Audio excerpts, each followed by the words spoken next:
Hi guys, today I'm bringing you the phenomenal Sam Lee from Sina Sports. We're going to talk about Weibo, Sina Sports and China post-Covid-19. Sam, welcome on the show.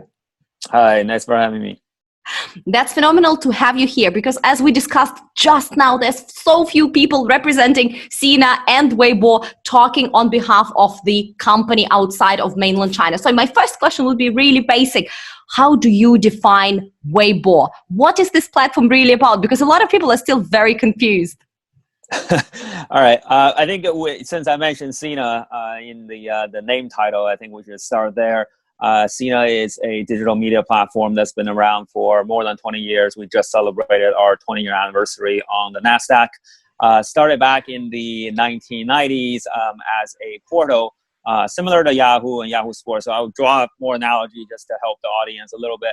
And so Yahoo is kind of where we started. We actually started off as a sports forum, if you can believe it. So there's definitely sports in the DNA of the company.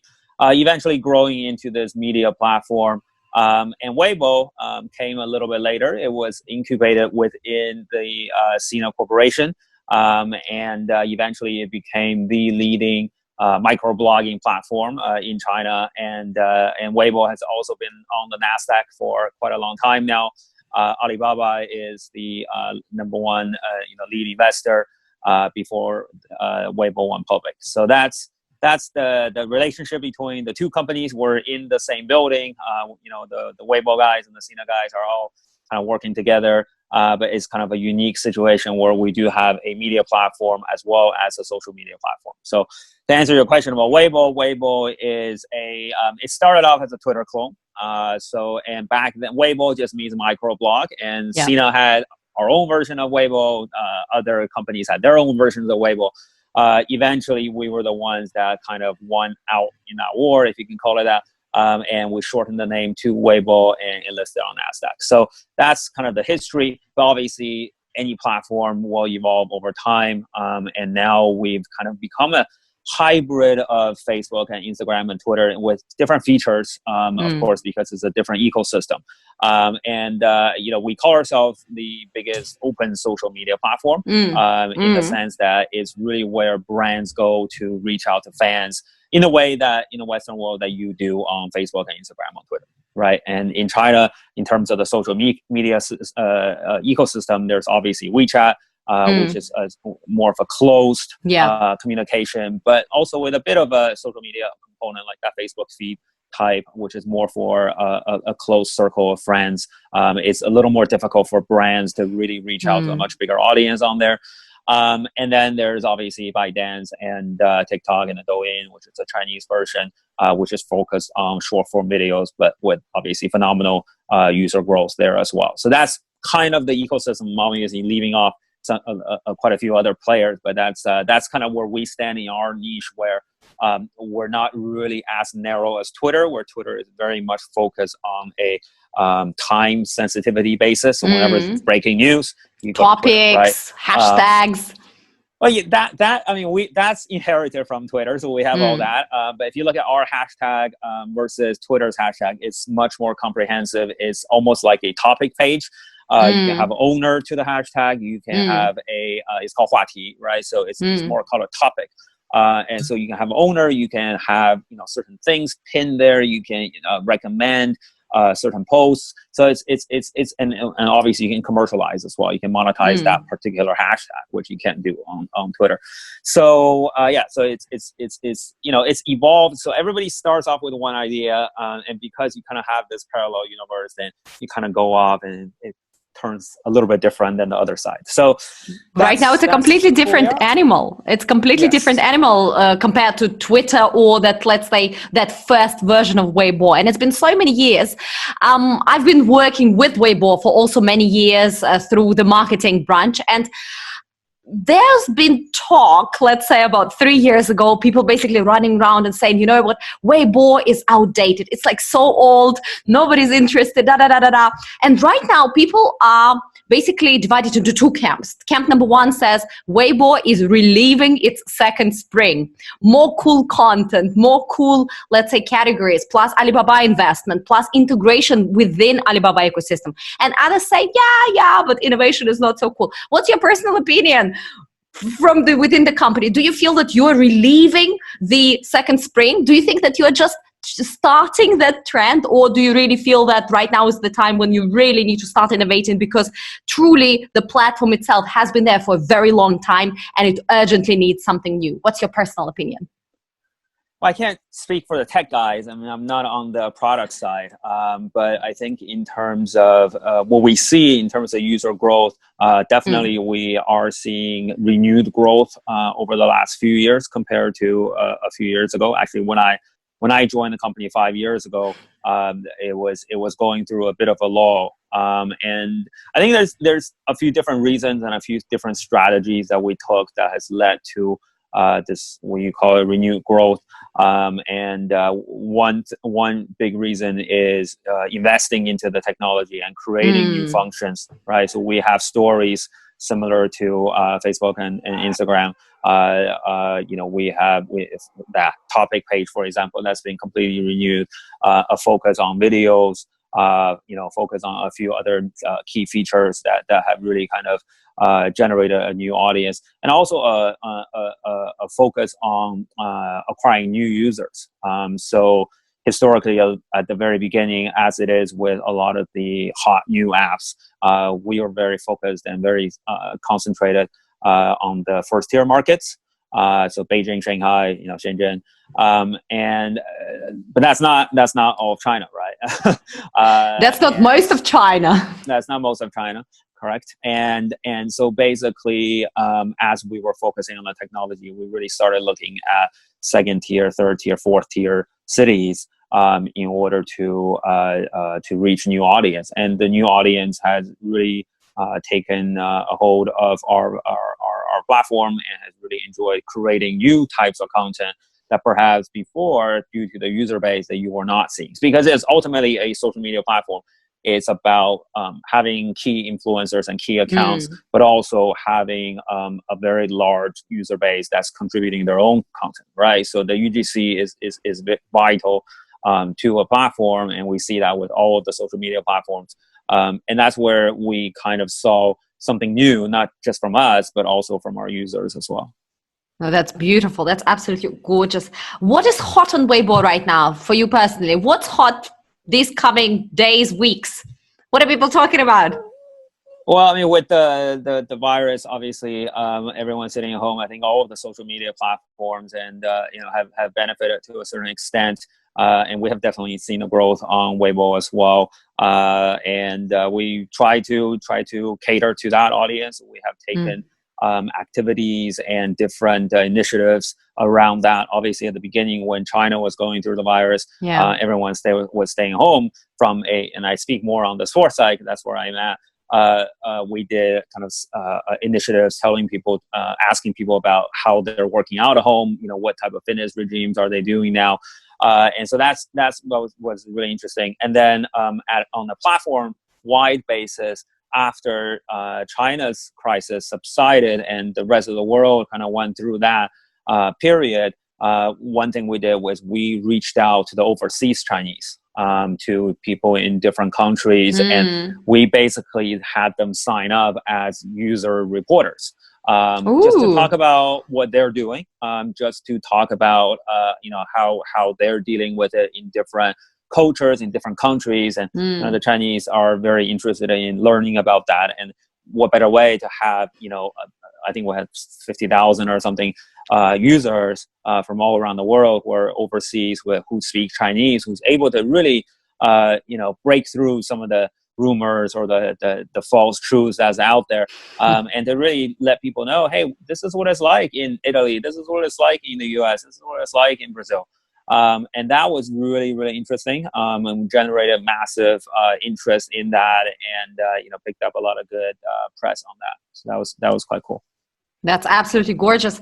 Now, let's turn a bit into sports. Why is sport, in your view, such a big thing in China? Obviously, COVID-19 helped, but even before COVID, there were a lot of hot topics focused on sports. There's been, we all know that the head man of China is a big fan of football, so football is being promoted.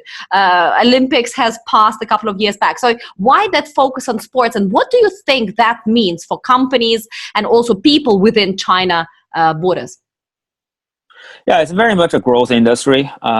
Sports is big everywhere in the world. I grew up in the States, and all I wanted to be was to be in the sports industry. And I'm very lucky to kind of fulfill that dream, if you will. But I think there's really something about sports that brings out the passion in people and brings out a different side that no other industry really does. And in China, at this point, it's still very much a growing industry. I think when we compare that to, say, the entertainment industry, it's nowhere near the size from a revenue standpoint, from a business standpoint. So I think one of our big missions is to continue to assist in this growth. And that means either from generating more interest for the fans and cultivating different sports and growing that pie, or from the business perspective in terms of generating new types of monetization, creating new opportunities and new events. And from our perspective, because we have two platforms, so Sina Sports is much more focused on the hardcore fans who are consuming sports content on a daily basis. All right, so the guys who wake up and read ESPN, or in China they read us. And then on the Weibo side, it's much more. It's a much bigger platform, but you have a lot more casual fans. You have fans who say, "Hey, the Michael Jordan documentary. Maybe I catch a glimpse of it or see what people are talking about." Right? I mean, that's the. So you have the kind of the trending topics that appear on Weibo, and every once in a while you get to see sports, but you see entertainment all the time.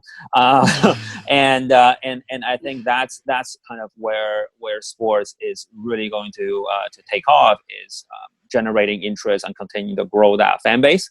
So in my previous my previous job, I was with NBA, growing the game of basketball in China. And it's I think it's, for me personally, it's a very fulfilling thing to continue to convert fans, and we always say from non-fans to casual fans to hardcore fans, right? And really just building that industry. And then in terms of brands and in terms of the business side of things, I mean, I see tremendous growth as well, because as the users grow, you have much bigger base to speak to, right? And that could be from a sponsorship perspective, or from a direct B2C user base perspective. I think it's really something that is universal, right? And China's not there yet in terms of the fan base by any means, but it's there's almost no market around the world where, as the economy grows, as people become more middle class, that sport is not a big part of their life. Because for sports, there's many aspects of it. There's obviously the participatory aspect, but there's the the spectator aspect, and then there's the whole health and fitness, which is still part of sports, right? And that really goes into people's lives, and you're starting to see that in China now, with the amount of emphasis on fitness. And that's another piece of news that happened today, was that Keep, fitness app in China, just raised another round of funding. So I think it's only going to grow.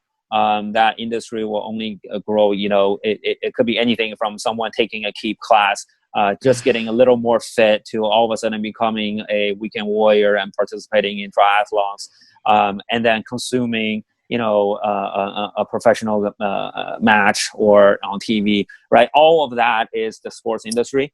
And all of those things we will see continued growth. Yeah, I remember a couple of years back, let's say a decade, or it might have been 13 or 14 years back, when I relocated to China, and I remember speaking with some of my back then classmates, and I said, guys, like doing sports, let's keep fit. And I remember the girls, like, honestly looking at me as if I was an alien, and they would say, we don't want to be fit, we want to be skinny. So Right. back then, 15 years ago, people did sports only if they felt that they were overweight and they had to lose weight. Right now, I personally also feel that this is changing, and this kind of concept of fitness and concept of fandom following a sport is becoming more popular. In just a few words, what are the top sports that you see China really jumping into right now, apart from ping pong, that was a traditional, and let's say basketball, it has also sort of been there for the past 15, 20 years? Yeah, I don't want to offend anyone. I have a lot of partners in different fields. So, I mean, obviously in China right now, the top sports are basketball and football, the European football. And it has been that way for a pretty long time. What about soccer is girls? obviously What about girls? Do in girls still terms play of, football and basketball, or are there any other sports? well, see, that's the interesting thing, right? Like when you say, well, what's the big sport? I mean, we're talking whether it's participatory or Yeah, or watching. watching at home. So basketball and football are the two in terms of spectator sports. Yeah. In terms of participatory sport, is actually pretty different, right? I mean, you have a lot of running fans, of people who run all the time. You have, there's over 100 marathons in China every year.